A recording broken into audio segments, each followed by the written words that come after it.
You guys will learn that I love Volkswagen Golfs, and this is the new Golf 8 GTI.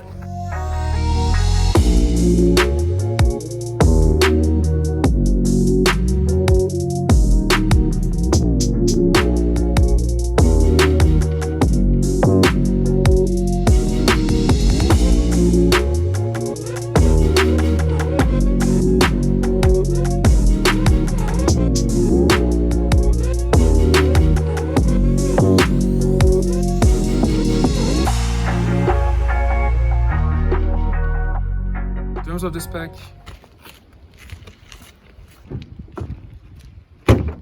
here we have a 2-liter TSI. That's the new version of the EA 888. So that's called the Generation 4. This one actually is just an upgrade for emission rules. Basically, it produces 245 HP as well as 370 Newton meters of torque. That's pretty much what was on the Golf 7 Performance before. And now this is all in the new base GTI, which is a good thing. Here, people complain a lot about the fact that there's no GTI badge on this cover. I don't care because I never watch it. And here you can see a specificity of the EA 888, which is the fact that they come with dual injectors. They have direct injection as well as port fuel injection, and that gives you a really good flexibility in terms of efficiency.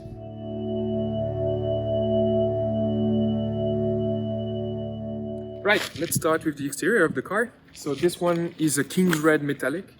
It's a new color, I guess, for the Golf 8. And it's really shiny, really metallic, as you can see. To me, it looks really nice, and it proves the design of the Golf 8 exactly what was needed to make it look good. Because the standard spec, I'm sorry, but I don't think it looks so nice. Let's discuss the new lights. They're called IQ lights. They're optional, and for the first time on the Golf, this is Matrix LEDs. I could not test them, so I will not comment on them, but I think they look really crisp, really nice.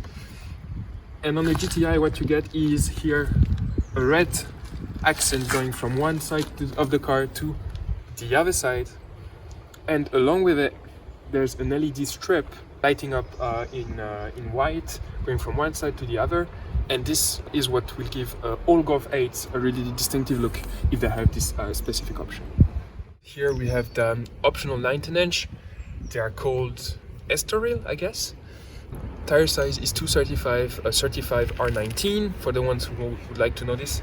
And the GTI comes as standard with the 17-inch rims. This really is 2 steps up from the base spec.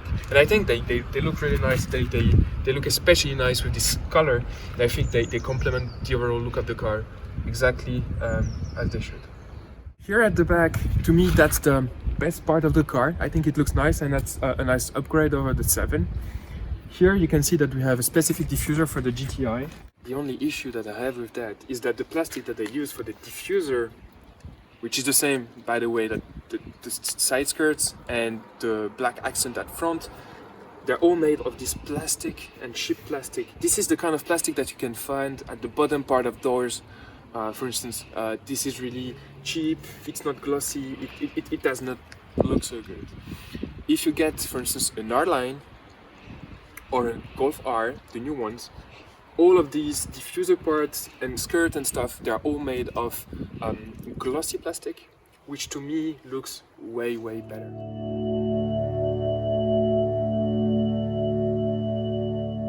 Here in the standard Golf fashion, I mean, it's easy to find your seating position. You can sit quite low. Support on the seat is really nice. Here you have nice bolsters on the side. Nice here support for your legs. So overall, you feel good. Here we have the perforated, heating, ventilated seats. So these are top of the line. They are electric seats. So it doesn't get any better than this on the Golf.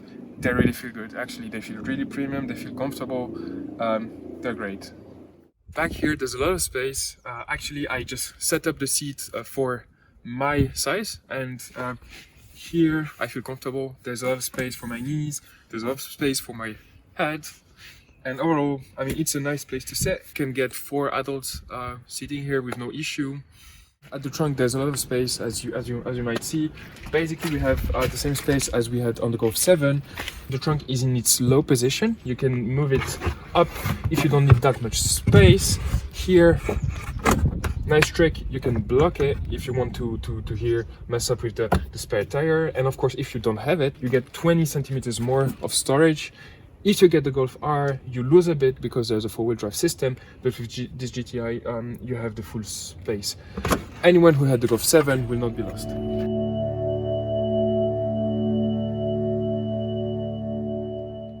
Alright, in terms of the dashboard and the steering wheel, I mean, steering wheel feels really nice. It's a bit thicker than on the previous Golf 7 for me.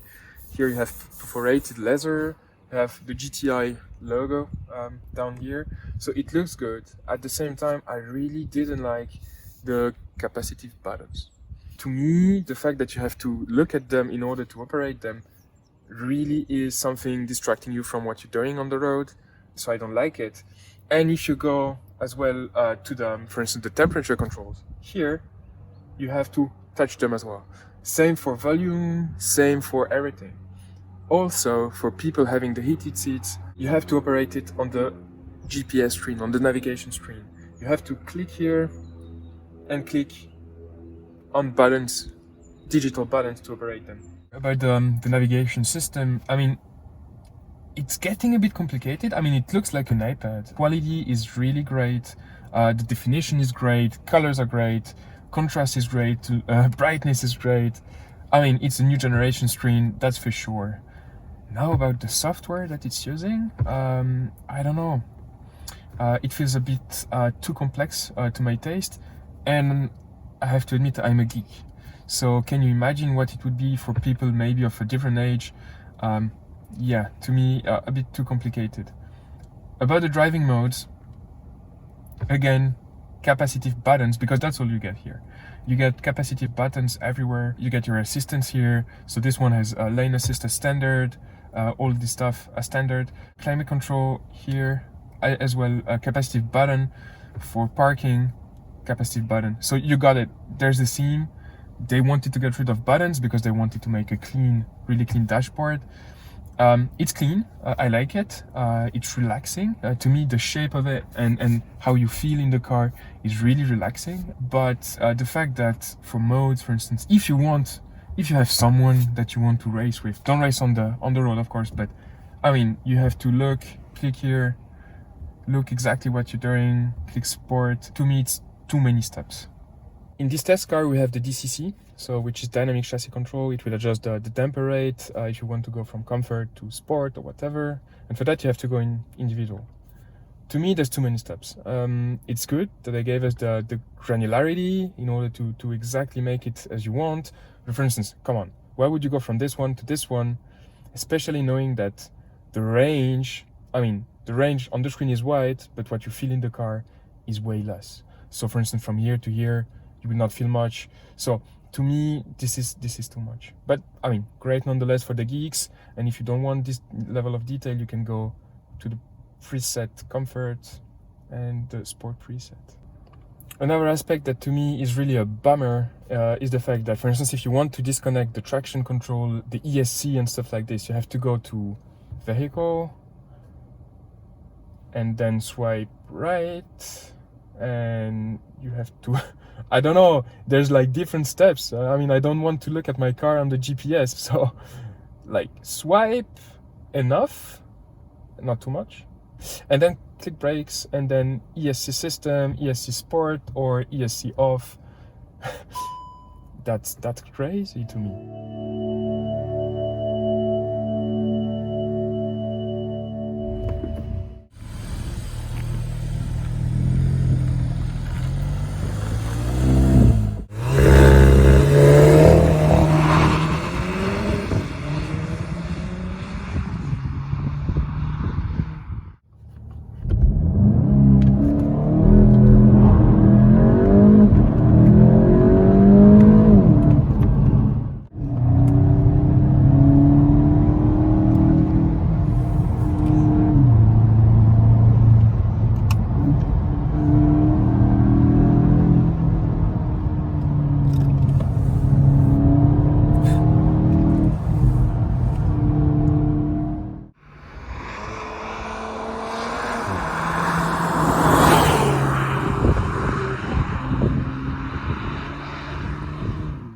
here, there's a bit of noise actually. I was surprised because now we have an OPF in the exhaust, and it's not terrible at all. I mean, there's pops and bangs in sport mode. From the outside you can hear the DSG farts. From sporty driving perspective, it's really, really nice, and I prefer the sound of this one to my Golf R from the outside, funnily enough. So I'm now in sport mode. I have to admit, I really like this car, and I think that, for instance, the steering is better than on my Golf R. This can also be due to, of course, the tires, but I really like it. And something that you really feel with this car is the VAQ. So the front diff is really working wonders, and you feel it really pulling you inside of the corner. So that's really, really great. In terms of the engine, I mean, actually 245 HP is all you need. Of course, the Club Sport will be nicer. There's a bit less understeer than what you had with the Golf 7. Again, this is depending on the tires, of course, but I see an improvement. I think there is an improvement with this new car. I find it a bit more fun, maybe, than my car. Maybe it's a new kind of effect that it's a new car, it feels good, it drives well. Yeah, maybe I'm just too excited. Only complaint maybe about the DSG is the fact that it upshifts automatically in manual, which I personally don't like, because what's the point of having it in manual if you if the gearbox is shifting up by itself at the red line? So there's that. But yeah, for what it is, sporty, classy car, I mean, it just ticks all the boxes. This one. It will not be the sharpest. Civic Type Rs, Megane RS, these kind of cars will be, of course, sharper. But if what you want is a versatile car, not a car that looks like a spaceship, this does just this fine.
Right, so conclusion time.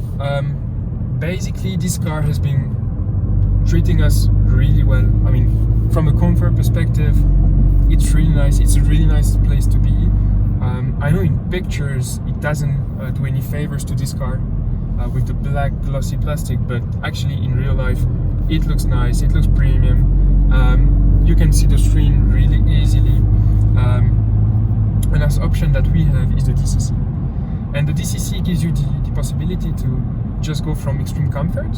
We have 19-inch, remember, and this is a sporty car, so you can go from really a comfortable car that just drives like a normal Golf to a really hard chassis that actually is enjoyable when you have a really nice road and you want to drive sporty. This car is fun to drive. That's the conclusion there. In terms of habitability, in the car, feels good, materials are nice. You will not touch the bottom of the doors with the hard plastic when you drive. I mean, that's not something you do, so you know it's there, but does it matter? I leave it up to you. From the looks, I think it looks really smart. Outside and inside. Outside, I think it looks really smart. This red, the King's Red, looks really nice. The 19-inch rims look really nice. And overall, I mean, it looks like a nice visual upgrade to Golf 7. Actually, my Golf R next to this one looks a bit dated, which is kind of strange to say, especially because it's a really top of the line model that I have. It looks a bit dated compared to this one. Now, maybe in terms of the price, this is close to 40,000 euros as it's spec'd, because you have DSG, you have DCC, you have the rims, you have the red, you have the panoramic roof, you have the expensive leather seats, you have all of this stuff, which brings it up to, let's say, 40k, 42k. But as standard, you can get it in manual version for 32 before any rebate or anything. So for 32,000 euros, it's a lot of car for the money, I would say. And I know all the craze and all the fuss is about the Yaris at the moment, which looks to be a really great car, but it's maybe what, 38,000 euros, which for this money you only have a city car, 3 doors. I know people like 3 doors, but come on, this is a small Yaris. You do not have the digital cockpit, you do not have such a good GPS that we have here, you do not have relative damping, so clearly it makes for a sensible alternative. It's not at all the same kind of cars, but what I'm trying to say is that 32,000, when you compare it to the Yaris, looks like maybe a bargain. Who would have thought that we would say that about a Golf? Not me.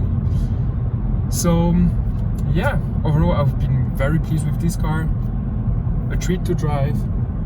So I think if you have around 35,000 euros, you should consider it clearly, because the Focus ST is not in the same league in terms of build quality and this kind of stuff. So yeah, if you got the money and you like Golfs, go for it. Now I hope you like this video. I tried to keep it a bit shorter than before.